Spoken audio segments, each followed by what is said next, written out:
परिंदों को भी मिलेगी मंजिल यकीनन, परिंदों को भी मिलेगी मंजिल यकीनन, ये उनके फैले हुए पर बोलते हैं। परिंदों को भी मिलेगी मंजिल यकीनन, ये उनके फैले हुए पर बोलते हैं। अक्सर खामोश रहते हैं इस दुनिया में वो लोग जिनके हुनर बोलते हैं, जिनके हुनर बोलते हैं। हेलो माय डियर स्टूडेंट, स्वागत है आप सभी को आपके अपने YouTube channel SGY science classes में। मैं हूँ राममूर्ति और आज की इस वीडियो लेक्चर में हम लोग वर्ग 10वीं के तत्व का वर्गीकरण ऑब्जेक्टिव क्वेश्चन आंसर के बारे में जानेंगे, जो 2022 के बोर्ड परीक्षा के दृष्टिकोण से बहुत ही इम्पोर्टेंट होने वाला है। जी, पहला क्वेश्चन कहता है कि मेंडलीफ ने अपनी आवर्त सारणी तैयार करने के लिए कौन सा मापदंड अपनाया था। तो आप सबसे पहले आप आंसर देंगे। मेंडलीफ ने अपनी आवर्त सारणी तैयार करने के लिए कौन सा मापदंड अपनाया था। आपके पास ऑप्शन ए है परमाणु संख्या, ऑप्शन बी है न्यूट्रॉन की संख्या, ऑप्शन सी है परमाणु द्रव्यमान और ऑप्शन डी है मोल की संख्या। तो आइए जानते हैं इसका आंसर और क्लिक करते हैं यहाँ। और देखिए, जैसे ही हम आंसर शो पर क्लिक करेंगे आंसर मेरा मिल जाएगा और आंसर है सी, यानी परमाणु द्रव्यमान। मेंडलीफ ने परमाणु द्रव्यमान अपनाया था। क्या अपनाया था? परमाणु द्रव्यमान को अपनाया था और परमाणु द्रव्यमान से ही अपना आधार मान के और आवर्त सारणी तैयार किया था।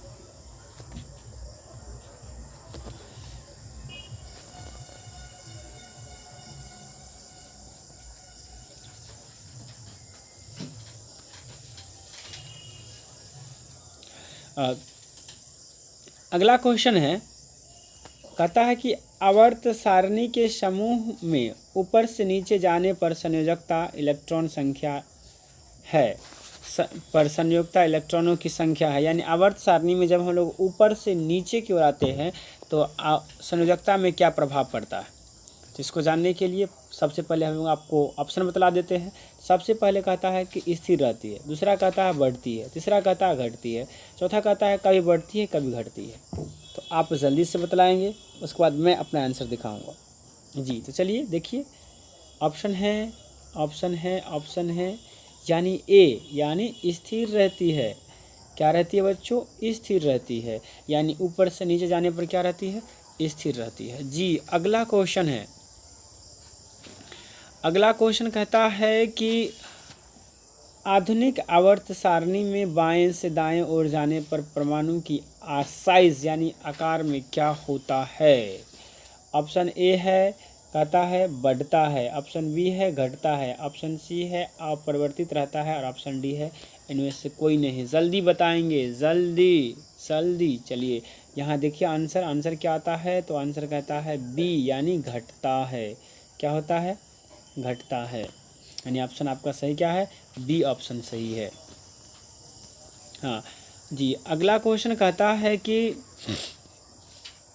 आवर्त सारणी में किसी वर्ग में ऊपर से नीचे आने पर परमाणु की धात्विक गुण, यानी परमाणु के धात्विक गुण क्या होता है। ऑप्शन ए में कहता है बढ़ता है, बी में कहता है घटता है, सी में कहता है अपरिवर्तित रहता है, डी में कहता है कोई नहीं। अब आप जल्दी बतलाएंगे क्या होगा ऑप्शन, जल्दी जल्दी जल्दी बतलाएंगे बच्चों। हाँ, तो चलिए हम आपको आंसर दिखाते हैं। आंसर होगा ए, यानी बढ़ता है। क्या होता है? बढ़ता है। 4 का सही आंसर क्या है? ए है 4 का सही आंसर। अगला क्वेश्चन कहता है 5 नंबर क्वेश्चन कहता है कि वर्ग 1 के तत्व कहलाते हैं। ए में संक्रमण तत्व, बी में क्षारीय तत्व, सी में क्षारीय मृदा तत्व और डी में लेंथेनाइड। तो याद रखें लेंथेनाइड तो होगा ही नहीं। अब आप 3 में से कोई एक बताइए, जल्दी बताइए। आपके पास मात्र 5 सेकेंड का टाइम है। Time start. 1 2 3 4 5। ओ चलिए तो देखते हैं आंसर। आंसर क्या है? बी, यानी क्षार धात्वी होता है, यानी इसका सही आंसर हो जाएगा बी। क्या होगा? बी। याद रखेंगे वर्ग 1 के तत्व क्या कहते हैं? क्षार धात्वी कहते हैं। जी, अगला क्वेश्चन कहता है कहता है कि द्वितीय आवर्तों में तत्व के लिए कौन सा सेल बाह्यतम सेल होता है। ऑप्शन ए में है के सेल, ऑप्शन बी में है एल सेल, ऑप्शन सी में है एम सेल, ऑप्शन डी में है एन सेल। जल्दी बताएंगे, फिर से आपके पास 5 सेकेंड का टाइम है। 1 2 3 4 5। चलिए देखते हैं अपना आंसर क्या होता है। कहता है कि एम सेल। कौन सा सेल रहता है? M cell. यानी इसका सही आंसर क्या होगा? कहेंगे सी होगा इसका सही आंसर। जी अगला क्वेश्चन कहता है कि आवर्त सारणी के समूह की संख्या कितना है। आवर्त सारणी में समूह की संख्या कितना है? ऑप्शन ए में कहता है 7 8, बी में 8, सी में 9 और डी में 18। बताएंगे कौन होगा जल्दी। तो चलिए देखते हैं कितना है। ये रहा 18, यानी ये डी आंसर होगा। यानी आधुनिक आवर्त सारणी में समूहों की संख्या 18 है। जी अगला क्वेश्चन कहता है कि सल्फर परमाणु के बाह्यतम कक्षा में इलेक्ट्रॉनों की संख्या कितनी है।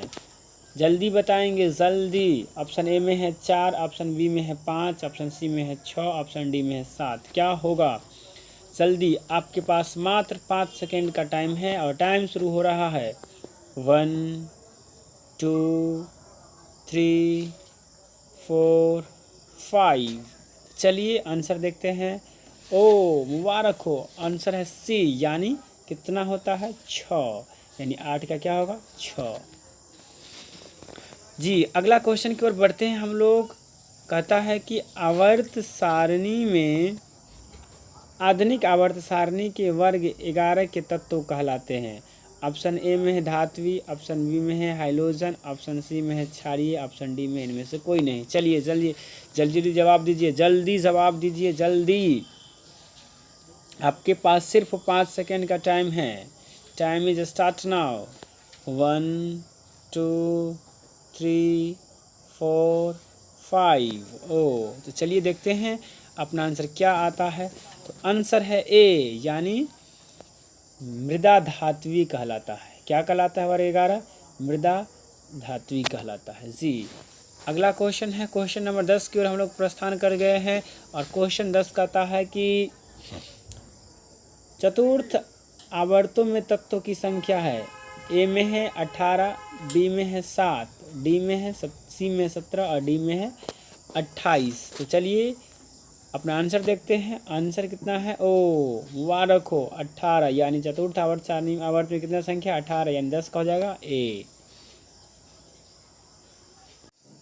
जी अगला क्वेश्चन कहता है कि आधुनिक आवर्त सारणी के षष्ठम आवर्त में तत्वों की संख्या होगी। आपके पास ऑप्शन ए में है 7, बी में है 18, सी में है 32 और डी में है 10। जल्दी बताएंगे जल्दी। चलिए देखते हैं अपना आंसर और आंसर है 32। यानी आपका सही आंसर होगा सी। यानी आधुनिक आवर्त सारणी के षष्ठम आवर्त में तत्वों की संख्या 32 है। जी अगला क्वेश्चन है 12 नंबर क्वेश्चन पर हम लोग पहुँच चुके हैं। और क्वेश्चन कहता है कि आधुनिक आवर्त सारणी बाँटी है 5 ब्लॉकों में, 3 ब्लॉकों में, 6 ब्लॉकों में, 4 ब्लॉकों में। तो चलिए देखते हैं अपना आंसर क्या होता है। तो आंसर है 4 ब्लॉकों में। यानी आंसर सही आंसर है डी। यानी आधुनिक आवर्त सारणी जो है वो 4 ब्लॉकों में बांटा गया है। चलिए अगला 13 नंबर क्वेश्चन कहता है कि आवर्त सारणी में नीचे के 2 क्षैतिज कतार है, इन्हें किस ब्लॉक के तत्व कहा जाता है। ऑप्शन ए में है डी ब्लॉक के तत्व, ऑप्शन बी में है एस ब्लॉक के तत्व, ऑप्शन सी में है एफ ब्लॉक के तत्व और ऑप्शन डी में है पी ब्लॉक के तत्व। जल्दी बताएंगे इसका सही आंसर क्या होगा। तो इसका सही आंसर होगा यानी एफ। यानी नीचे जो रखा गया है वो एफ ब्लॉक के तत्व है। किस ब्लॉक के तत्व है?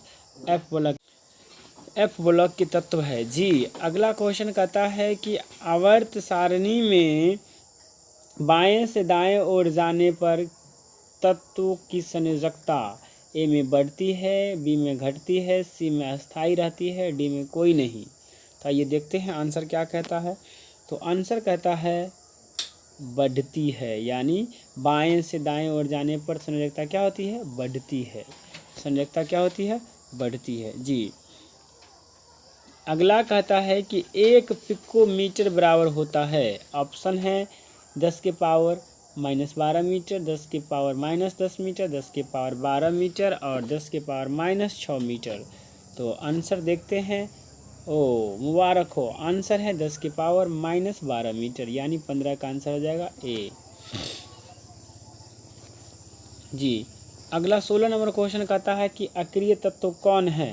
तो अक्रिय तत्व कौन है? तो ऑप्शन ए में देखेंगे, ऑप्शन ए में है कार्बन, ऑप्शन बी में है हीलियम, ऑप्शन बी में है सी में है सोना और डी में हाइड्रोजन। तो देखिए सिंपल सी बात है, हाइड्रोजन तो होगा नहीं, सोना तो होगा नहीं, कार्बन तो होगा नहीं, तो सही क्या है? तो सही आपका सिर्फ हीलियम है, पता भी है हीलियम होगा। चलिए फिर भी अपना आंसर देख लेते हैं। तो आंसर देखिए वही है बी, यानी हीलियम है। क्या बेटा? हीलियम है। चलिए अगला देखते हैं 17 नंबर क्वेश्चन। कहता है कि वर्ग 2 के तत्व को कहा जाता है। वर्ग 2 के तत्व को कहा जाता है। ए में कहता है क्षारीय मृदा धातुएं, संक्रमण मृदा तत्व, सी में निष्क्रिय गैस और डी में इनमें से कोई नहीं। तो देखिए निष्क्रिय तो होगा नहीं, इसलिए सी तो पहले गलती है। संक्रमण होगा नहीं, ये भी गलत है। तो होगा कौन? तो कहेंगे ए ऑप्शन सही है अपना। चलिए आंसर की पुष्टि कर लेते हैं। तो वही ए, यानी क्या कहा जाता है? तो कहेंगे क्षारीय मृदा धातुई कहा जाता है।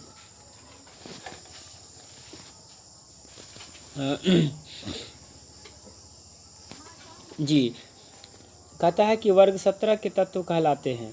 ऑप्शन ए में है मृदा धातु, ये तो होगा नहीं। ऑप्शन सी में है निष्क्रिय, ये भी नहीं होगा क्योंकि वर्ग 18 को निष्क्रिय कहते हैं। और हाँ, ऑप्शन बी होगा हाइलोजन वर्ग कहते हैं। वर्ग 17 के वर्ग के तत्व को हाइलोजन वर्ग के तत्व कहते हैं, यानी 18 क्या होगा? बी होगा। आंसर की पुष्टि कर लेते हैं। ओ मुबारक हो, सही है। ऑप्शन नंबर बी सही है, यानी हाइलोजन होगा।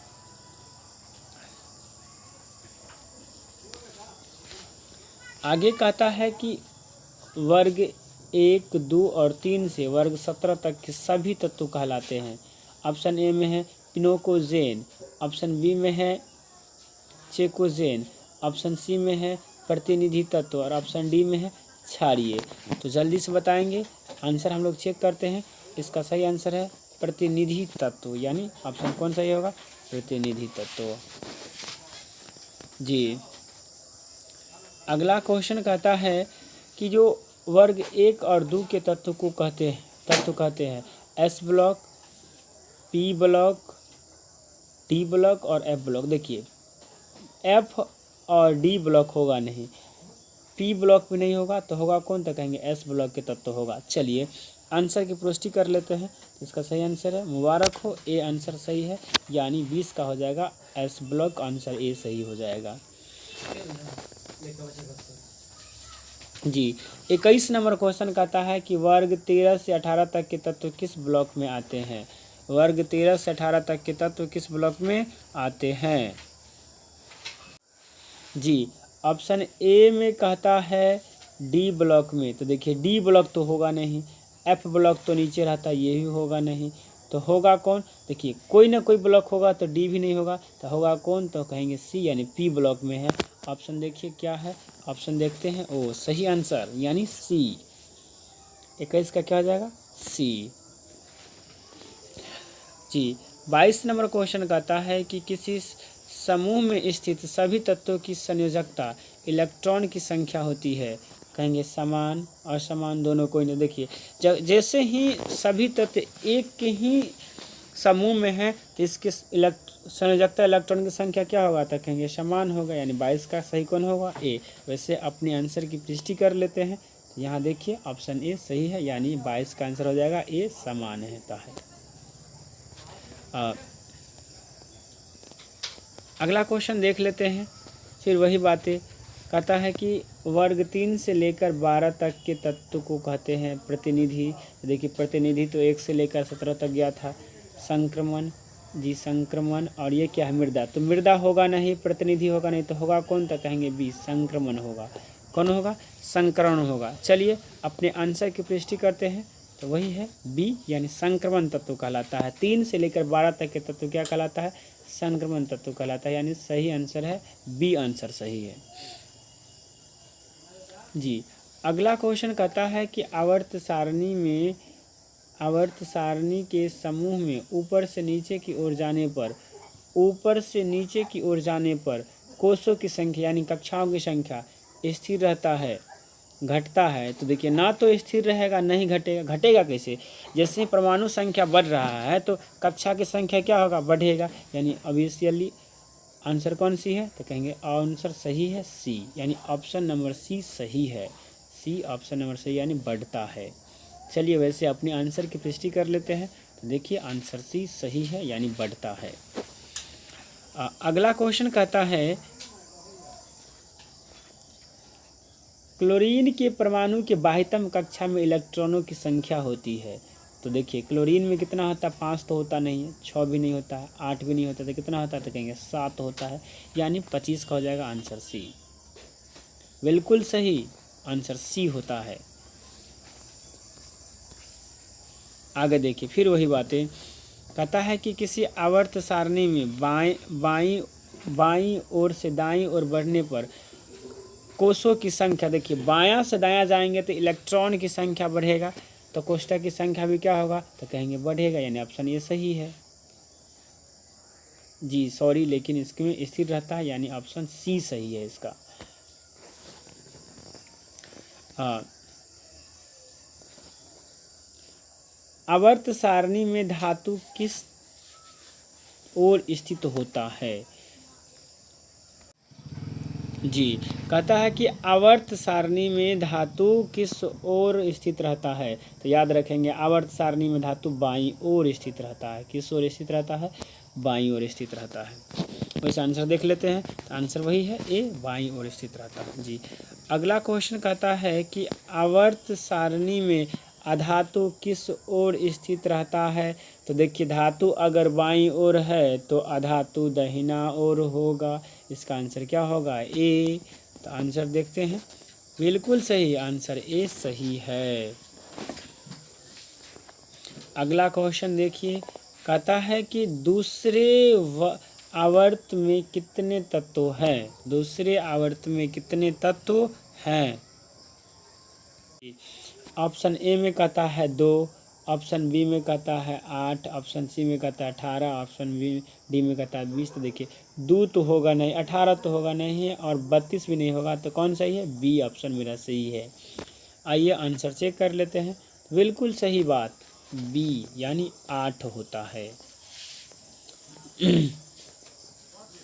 जी। अगला क्वेश्चन कहता है कि आवर्त सारणी में बाएं से दाएं ओर जाने पर प्रवृत्ति के बारे में कौन सा कथन असत्य है? ऑप्शन ए में है तत्व का धात्वीय प्रवृत्ति घटता है, संयोजकता इलेक्ट्रॉन की संख्या बढ़ती है, परमाणु सामान्य से इलेक्ट्रॉन त्यागता है, और इनके ऑक्साइड अधिक अम्लीय होता है। तो चलिए इसकी पुष्टि करते हैं। तो ओ ऑप्शन सी, यानी परमाणु आसानी से इलेक्ट्रॉन त्यागते हैं, यानी 30 का सही आंसर है सी।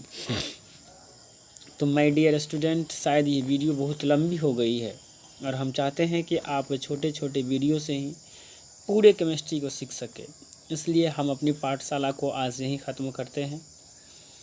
शेष आगे कुछ जो भी इस चैप्टर से संबंधित ऑब्जेक्टिव पॉइंट होगा हम अपने अगले वीडियो में लेके आएंगे। अगर आपको हमारा ये वीडियो अच्छा लगा है तो इसे लाइक कीजिए, साथ ही साथ अपने दोस्तों तक शेयर कीजिए, और अगर आप हमारे चैनल पर नए हैं तो इसे सब्सक्राइब भी कर लीजिए और बेल आइकन को दबा कर रखिए ही।